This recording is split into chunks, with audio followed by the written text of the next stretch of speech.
నేనొక సినారియో చెప్తాను. మీకు కూడా ఎప్పుడైనా ఇలా జరిగిందేమో ఒకసారి ఇమాజిన్ చేసుకోండి.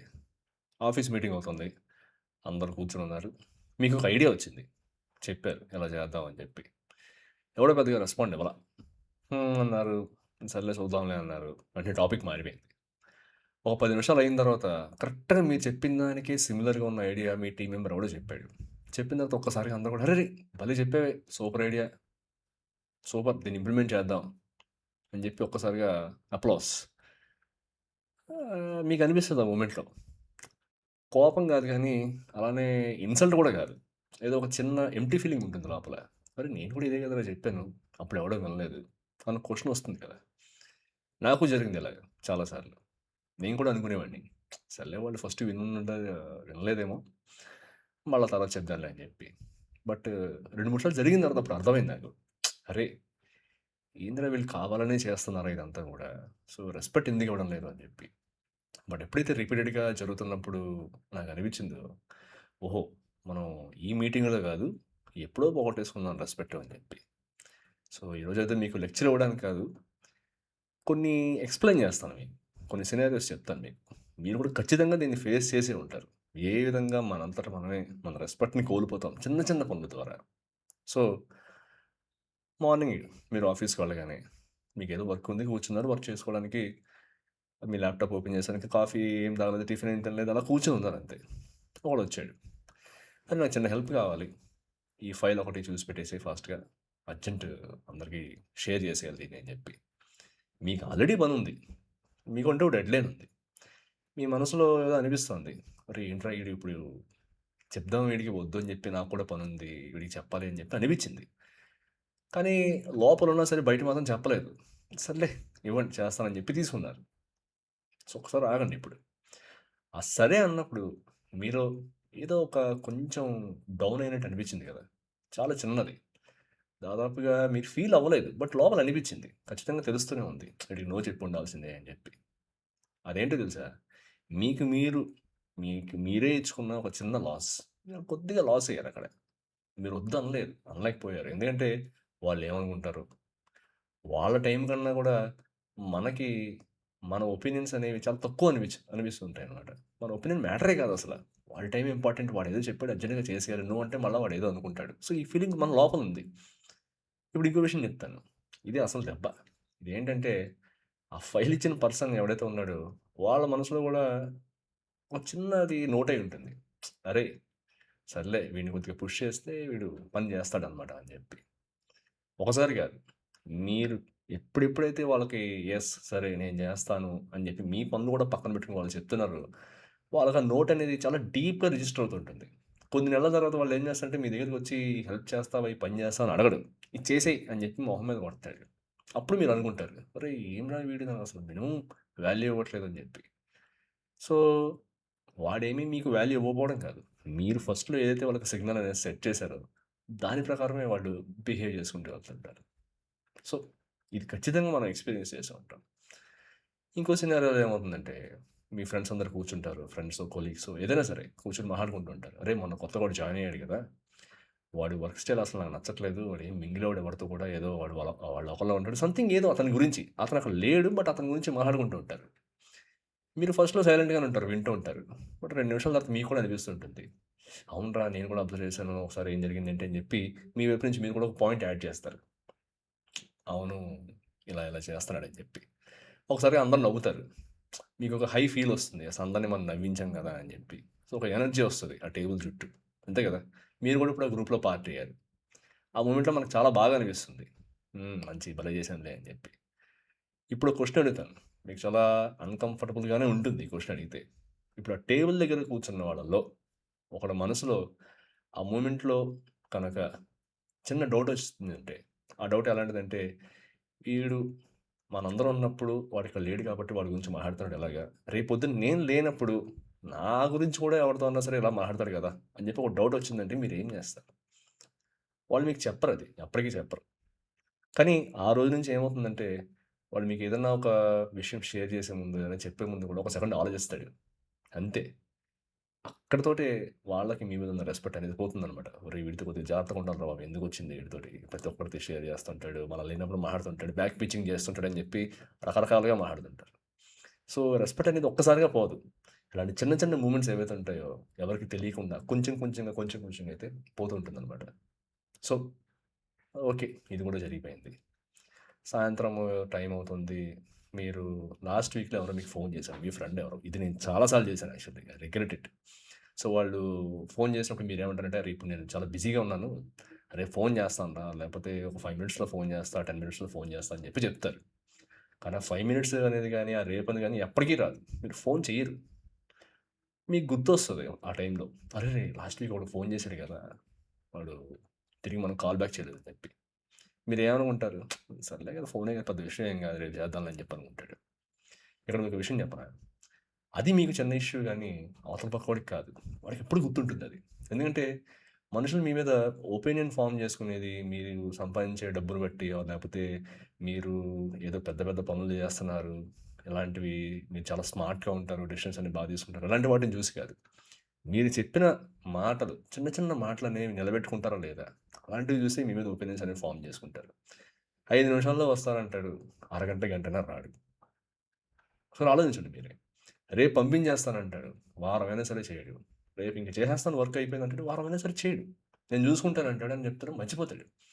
ఇలా చిన్న చిన్న మాటలనేవి చెప్పడం, ప్రామిస్‌లు చేసిన తర్వాత వాటిని నిలబెట్టుకోకపోతే ఖచ్చితంగా ప్రతిసారి కూడా మీ మీద ఉన్న ట్రస్ట్‌లో ఒక చిన్న క్రాక్ అనేది వస్తూ ఉంటుంది. నెమ్మదిగా ఈ క్రాక్ అనేది పెరుగుతుంటుంది. మీకు కూడా కనబడదది. But collection of cracks will become a bigger crack.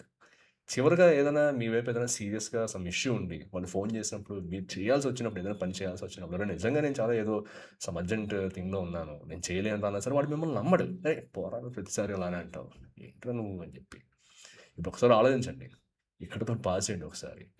So, ఈ మూమెంట్‌లో మీరు ఎవరికైనా సరే ఆల్రెడీ ఇలా ఏదైనా ప్రామిస్ చేసి నేను ఫోన్ చేస్తాను, లేకపోతే ఈ పని చేస్తాను అని చెప్పుందంటే ఫస్ట్ ఆ పని చేసేసి రండి. మళ్ళా చూడండి. మరేం పర్లేదు. ఓకే. ఇప్పుడు ఇంకో సినారియో. ఒకడెవడో మీరు బైక్ మీద వెళ్తున్నారు. మీ ఆఫీస్ అయిపోయింది. మీరు బైక్ మీద ఇంటికి వస్తున్నారనుకుందాం. సడెన్‌గా మిమ్మల్ని కట్ చేసి మిమ్మల్ని ఓవర్‌టేక్ చేసేవాడు లేకపోతే రాంగ్ రూట్‌లోనే ఎవడో వస్తున్నాడు. మీరేం చేస్తారు ఒక్కసారిగా? గట్టిగా హార్న్ కొడతారు. "హేయ్! ఏమిరా నువ్వు కళ్ళు ఎక్కడ పెట్టి నడుపుతున్నావు" అని చెప్పి ఏదో అంటారు. అంటారా లేదా?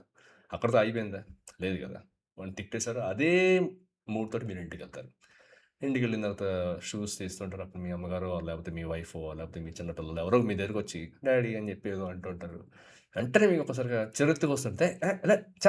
అని చెప్పి మీ వాయిస్ మీకు తెలియకుండానే ఒక్కసారిగా పెరిగిపోతుంటుంది. వాళ్ళు సైలెంట్ అయిపోతారు. వీడేదో పిచ్చి మూడ్‌లో ఉన్నాడు. ఎందుకొచ్చిందిరా ఇప్పుడు వీడికి అలకడం అని చెప్పి. మీరేమనుకుంటారు ఆ మొమెంట్‌లో యెస్ మనం విన్ అయ్యాం. అవతల పక్కన సైలెంట్ చేసేసాం. మనం అంటే అది అని చెప్పి అనుకుంటుంటారు. బట్ ట్రాఫిక్‌లో ఏదైతే మీరు ఎక్స్‌పీరియన్స్ చేశారో, ఆ చిన్న ఇంటరాక్షన్ ఏదైతే ఉందో అది మీ మూడ్‌ని పాడు చేసింది. మీరు దాన్ని ఇంటికి కూడా క్యారీ చేసుకుంటూ తీసుకొచ్చారు. ఇక్కడ ఒక చిన్న విషయం అర్థం చేసుకోండి. మీ ఎమోషన్స్ కనుక మీ కంట్రోల్‌లో లేకపోతే మీరెప్పుడు కూడా ఇంకొక కంట్రోల్‌లో ఉన్నట్టే. ఎప్పుడు గూడా ఎలా ఒక ఎవరో ఒక మాట అంటే మీరు రియాక్ట్ అయిపోతున్నారనుకోండి. మీ మూడ్‌ని ఆపరేట్ చేసే ఆ స్విచ్ ఏదైతే ఉందో, అది తీసుకెళ్ళి వాళ్ళ చేతిలో పెట్టినట్టే. మీ కంట్రోల్‌లో లేదది. మీరు అరిచినప్పుడు అనుకుంటూ ఉంటారు. ఇంట్లో మనదే పవర్ మనం ఏమంటే అది. మనం ఒక మాట అంటే అంతా సైలెంట్ అయిపోతారులే అని చెప్పి.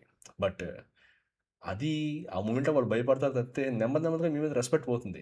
ఈడెప్పుడు ఇంతే ఎందుకొచ్చింది ఈడితోటి అని చెప్పి. ఏదో ఆ మూమెంట్‌కి ఏదో మాట్లాడాలి కాబట్టి మాట్లాడుతుంటారు తప్పితే ఒక రకమైన రెస్పెక్ట్ అనేది నెమ్మదిగా తగ్గిపోతూ ఉంటుంది. సో, ఈ భయం అనేది 2 మినిట్సే ఉంటుంది. కానీ మీరు ఆ కంట్రోల్ పోగొట్టుకున్న సీన్ ఉంది చూసారా? అది వాళ్ళ మనసులో ఎప్పటికి ఉండిపోతుంది. సో, అది మీరెప్పుడు మార్చలేరు దాన్నింక. సరే ఇదంతా అయిపోయింది. నైట్ అయిపోయింది. మీరేదో ఫోన్ చూస్తూ కూర్చున్నారు. ఇంక పడుకుందాం అనుకుంటారు. సో, వీకెండ్ వచ్చింది.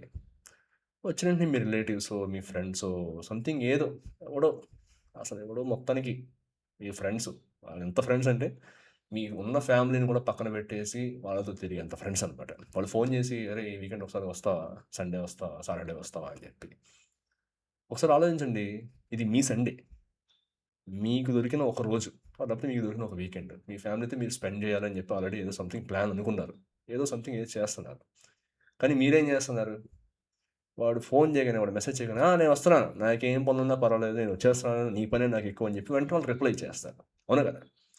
ఇప్పుడు మీరు చెప్పండి, ఇంతవరకు మీకోసం మీరు ఎన్ని సండేస్ యూజ్ చేసుకున్నారు? లేకపోతే మీ ఫ్యామిలీస్ గురించి మీరు ఎన్ని సండేస్, ఎన్ని వీకెండ్స్ అయితే మీరు యూజ్ చేసుకున్నారు? ఆలోచిస్తున్నారా లేదా? సమాధానం వచ్చిద్దా లేదా? సో, ఒక విషయం మర్చిపోతాం మనం. మనం ఏమంటే, మన టైంని ఎంత వాల్యూ చేస్తారంటే ఎవరైనా సరే, మనం మన టైంకి ఎంత వాల్యూ ఇస్తున్నామో, అవతల పక్క వాళ్ళు కూడా మన టైంకి అంతే వాల్యూ ఇస్తారు. ఫ్రీగా ఇది మళ్ళా అన్‌కంఫర్టబుల్‌గానే ఉంటుంది చెప్పేది నేను మళ్ళా. ఏదైనా ఒక వస్తువు ఉందనుకోండి, సంథింగ్ ఏదో కమోడిటీ. అది గనక ఫ్రీగా దొరుకుతుందనుకోండి మార్కెట్‌లో, దానికేం పెద్ద ప్రైస్ ఉండదు. దానికి పెద్ద వాల్యూ కూడా ఏమి ఉండదు. వింటుంటే కొద్దిగా హార్ష్‌గానే అనిపిస్తుంటుంది కదా! ఒకసారి ఆలోచించండి. మనుషుల విషయంలో కూడా సేమ్ అంతే. తేడా ఏం లేదు. సో, ఇది సెల్ఫిష్‌గా ఉండండి అని నేను చెప్పట్లే. చెప్పండి. ఈ సండే కుదరదు. నాకు రాదు. అవ్వదు. నాకేదో ఇంట్లో పనులున్నాయి. మా వాళ్ళతోటి నాకు సంథింగ్ ఏదో కమిట్మెంట్స్ ఉన్నాయి. అవి చేయాలని చెప్పండి. చిన్న సెంటెన్స్ అంతే కదా! అంతకుమించి ఏం కాదు కదా! మొదటిసారి చెప్పినప్పుడు కొద్దిగా నర్వస్‌గానే ఉంటుంది. నేను కూడా చాలా సార్లు ఫేస్ చేశాను ఇది. బట్ అలా చెప్పడం వల్ల ఓల్డ్ అయితే ఏం అయిపోదు కదా! వాళ్ళు వేరే చూసుకుంటారు అంతే. వాళ్ళకి ఏం కోపం రాదు. తర్వాత వాళ్ళు మిమ్మల్ని అడిగే విధానమే మారిపోతుంది. మీరే నోటీస్ చేస్తారు. They give respect your time. అర్థమవుతుందా? సో, ఇప్పుడు అసలు విషయానికి వద్దాం. మార్నింగ్ నుంచి మీరు సరే అన్నారు. ఎవరిదో పని జేస్తున్నారు. మధ్యాహ్నం ఎవడి గురించో మాట్లాడుతున్నారు. లేపోతే సాయంత్రం ఏదో ఎవరికో ఫోన్ జేస్తామనుకున్నారు. చేద్దాం చేయలేదు. మర్చిపోయారు. ట్రాఫిక్‌లో మీ కంట్రోల్ పోగొట్టుకున్నారు. ఇంట్లోకొచ్చి వాళ్ళ మీద అరిచారు. మీ సండేని ఇంకోళ్ళెవరికో ఇచ్చేసాడు. ఇవన్నీ చెప్పుకుంటుంటే చాలా చిన్న చిన్న మూవ్‌మెంట్స్‌గానే ఉంటాయి గదా! ఏది కూడా పెద్ద పెద్ద మిస్టేక్స్ ఏం కాదు ఇవన్నీ గూడా. కానీ ఈ మూవ్‌మెంట్స్‌లో మీరొకటి అబ్జర్వ్ చేశారా? ఒక కామన్ పాయింట్ అయితే ఉంది. సో, నేను అబ్జర్వ్ చేశానని అనుకుంటున్నా.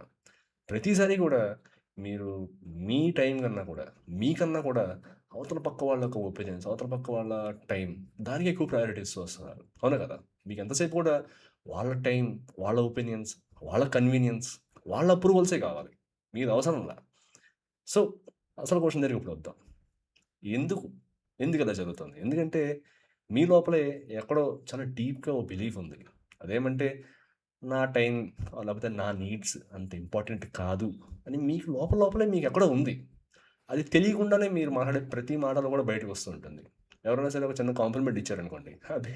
అదేముందండి చిన్న చిన్న పనులే అంటూ ఉంటారు. చిన్న పని ఏం కాదు. మీరు చేసిన దాన్ని ఖచ్చితంగా మీరు చేశారు. మీరు హెల్ప్ చేశారన్నప్పుడు తీసుకోండి. ఓకే. ఎప్పుడైనా సరే చేస్తాను. I will do that. You are welcome అని చెప్పడానికి ట్రై చేయండి. అంతే తప్పితే ప్రతిసారి కూడా మీరేదైనా ఒక థాట్స్ చెప్పినప్పుడు, ఏదైనా విషయాలు చెప్పినప్పుడు కొద్దిగా నసుకుతూ, అరే! ఇప్పుడు వీళ్ళేమనుకుంటారో ఏంటో, లేపోతే మీరెక్కువ అబ్జర్వ్ చేయండి. కొంతమంది ఎలా ఉంటారంటే ఎవరైనా కాల్ చేశారంటే, సారీ అండి మిమ్మల్ని డిస్టర్బ్ చేశానని చెప్పి మాట ముందు ఒకసారి సారీ, మాట తర్వాత ఒకసారి సారీ. ఇలా చెప్పడం వల్ల మనం ఏమనుకుంటుంటామంటే ఇదొక హ్యూమిలిటీ అనుకుంటూ ఉంటాం. It's not humility. అర్థమవుతుందా? హ్యూమిలిటీ అయితే కాదు ఇదంతా కూడా. ఇది ఎలా అంటే ఎదుటి వాళ్ళకి మనంతట మనమే మన లైఫ్ మీద వాళ్ళకిస్తున్నటువంటి ఒక పర్మిషన్ లాంటిదనమాట. ఎలా అంటే నన్ను తక్కువగా చూడండి. మరేం పర్లేదు. నాకెలాంటి ప్రాబ్లమ్ లేదు. నా టైంకి విలువ లేదు. మీ మీ పనులైతే చాలు. మీ పనులు చేయడానికి నేనున్నానని జెప్పి అవతల పక్కలకి ఒక పర్మిషన్ ఇవ్వడం లాంటిది ఇదంతా కూడా. సో, ఇప్పుడు మీరు మార్నింగ్ ఏదైనా ఒక మీటింగ్స్ అవుతున్నప్పుడు లేపోతే మేము ఇందాక చెప్పుకున్న సినారియోలో మీరే గనక మీ ఐడియాని గనక కాన్ఫిడెంట్‌గా గనక చెప్పుండుంటే మేబీ ఆ అప్రోచ్ మీకే వచ్చుండేదేమో కదా! మీరు చెప్పే విధానం బట్టి ఉంటుంది ఏదైనా సరే. కదా! ఒకటే ఐడియా. మీరు ఒకలా చెప్పారు. అవతల పక్క పర్సన్ ఒకలా చెప్తున్నాడు. సో, ఏంటి తేడా అంటే ఆ కాన్ఫిడెన్స్ లెవెల్స్. మీరు చెప్పేటప్పుడు స్పష్టంగా చెప్పలేకపోయారు. అవతల పక్క వ్యక్తి చెప్పగలిగాడు. అర్థమవుతుందా? సో, మనుషులు మనం ఏదైతే ఈ ఐడియాని ఎక్స్‌ప్రెస్ చేస్తున్నామో, మన థాట్స్ ఎక్స్‌ప్రెస్ చేస్తున్నామో, వీటికి అంత ఎక్కువ వాల్యూ ఇవ్వరు. బట్ దాన్ని ఎలా చెప్తున్నాము? ఏ కాన్ఫిడెన్స్‌తో చెప్తున్నాము? దాన్ని బట్టే వాళ్ళకి మన మీద ఉన్న రెస్పెక్ట్ అనేది పెరుగుతూ ఉంటుంది. మారుతూ ఉంటుంది. మనం లైట్ తీసుకోవాలా? లేకపోతే కొద్దిగా సీరియస్‌గా తీసుకోవాలని చెప్పి ఇలాంటి చిన్న చిన్న మూవ్‌మెంట్సే మనల్ని ఎప్పుడు కూడా ఆహ్, అసెస్ చేస్తూ ఉంటాయన్నమాట. సో, మీరు మిమ్మల్ని ఎవరు ఎలా ట్రీట్ చేయాలని అనుకుంటున్నారో, ఎలాంటి ఒపీనియన్ గనుక ఉందంటే, మీరు మిమ్మల్ని ఎలా ట్రీట్ చేసుకుంటారో అవతల పక్క వాళ్ళు కూడా మిమ్మల్ని అలానే ట్రీట్ చేయడం మొదలుపెడతారు. సో, మీకు ఫైనల్‌గా ఒక విషయం చెప్తా. నేను కూడా చాలా సార్లు ఇలాంటివన్నీ చేశాను. సో, ఈ వీడియో చేస్తున్నప్పుడు కూడా ఇప్పుడు ఇది సరిగ్గా ఉందా? ఇదంతా చూసిన తర్వాత అందరూ ఏమనుకుంటారో అని చెప్పి. సో, అర్థమవుతుందా? నేనేం మీకు లెక్చర్ చెప్పడంలే. సో, ఖచ్చితంగా అదంతా ఉంటుంది. బట్ మనం చేసే పని మనం ఎలా డెలివర్ చేస్తున్నాము? ఏ కాన్ఫిడెన్స్‌తో చెప్తున్నాము? సో, దాన్ని బేస్ చేసుకొని సరే ఎవరైనా సరే మన మీద ఒక ఒపీనియన్ అనేదాన్ని ఫ్రేమ్ చేసుకుంటారు. అన్నీ చేంజ్ చేసేయాలి, ఒక్కసారిగా మార్చేయాలి అని చెప్పి ఎప్పుడు అనుకోవద్దు. సో, ప్రతీది కూడా మన కంట్రోల్‌లో ఉండాలని లేదు కదా! బట్ ఒకటైతే మాత్రం ఖచ్చితంగా మన కంట్రోల్‌లో ఉంటుంది. ఏదన్నా విషయం మీకు అన్‌కంఫర్టబుల్‌గా అనిపించినప్పుడు, నో చెప్పడానికి అయితే ట్రై చేయండి ఫస్ట్. మీకు టైం లేదు. అరే! నాకు టైం లేదు. నేను చేయలేనని చెప్పి నో చెప్పడానికి అయితే ట్రై చేయండి. లేకపోతే మీరు సంథింగ్ మీకేదో ఇంపార్టెంట్ వర్క్ ఉంది. మీకేదో పర్సనల్ కమిట్మెంట్స్ ఉన్నాయి. ఫస్ట్ వాళ్ళకి చెప్పి చూడండి. ప్రపంచం అయితే ఆగిపోదు కదా! ఖచ్చితంగా ఆగిపోదు. సో, ఇది ఒక్కసారి గుర్తుపెట్టుకోండి. ఏం చేయాలనుకున్నా సరే ఫస్ట్ సెల్ఫిష్‌నెస్ అయితే అని చెప్పి తప్పకుండా అనుకోవద్దు. సెల్ఫిష్‌నెస్ అయితే ఏది కాదు. హ్యూమిలిటీ అంతకుమించి కాదు. మీకు మీరు ఇంపార్టెన్స్ ఇచ్చుకోండి ఫస్ట్. మీ ఫ్యామిలీ మెంబర్స్‌కి ఇంపార్టెంట్ ఇచ్చుకోండి ఫస్ట్. తర్వాత మీకు అంత టైం ఉంటే, మీకు నిజంగా అంత చేయాలనిపిస్తే అప్పుడు పోయి చేయండి. అంతే తప్పితే పని కొట్టుకొని పోయి ఏం చేయండి. సో, మీరెప్పుడైనా ఇలాంటి సిట్యుయేషన్స్ ఫేస్ చేసారా? నేను కూడా చాలా సార్లు ఫేస్ చేశా. మీరేమైనా ఫేస్ చేసుంటే మాత్రం కింద కామెంట్ సెక్షన్‌లో మెన్షన్ చేయడానికైతే ట్రై చేయండి. మరో వీడియోలో మళ్ళీ కలుసుకుందాం. అంతవరకు టేక్ కేర్.